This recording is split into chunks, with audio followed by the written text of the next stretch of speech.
Let me ask you this. Why is it good for Americans? Why should Americans pay for legal representation for people here illegally? You sneak in, taxpayers pay for your lawyer, you sponsor legislation that would allow that. How does that benefit Americans exactly?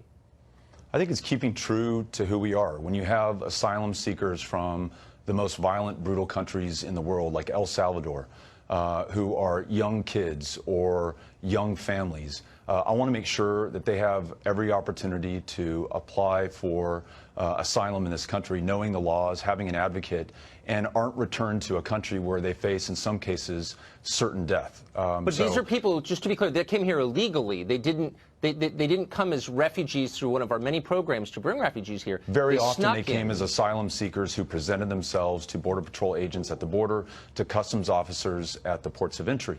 And so then taxpayers are paying for them to fight American law in court? I mean, can you see why people would say... Not to fight American law, actually to get right with American law, to make sure that they show up to their court hearings, to make sure that they follow our laws. I think again, that's in everyone's interest. But if you're concerned about security... For us to pay for lawyers so they can fight deportation, that's somehow good for us. Why is it good for us to pay for the health care bills of people who snuck in here against our law? Why did you sponsor legislation that would have allowed that too? It's good for people who are in our country, who are contributing to this country's success, to be safe, to be healthy, to be able to continue to contribute. Did the law specify, did your bill specify it only applied to people who were benefiting our country? I don't think it did. I think it was anybody here illegally would get free health care at taxpayer expense. I'm sorry, with all respect, I'm confused by why we should pay for the health care of someone who broke our law to get here. Does that make sense?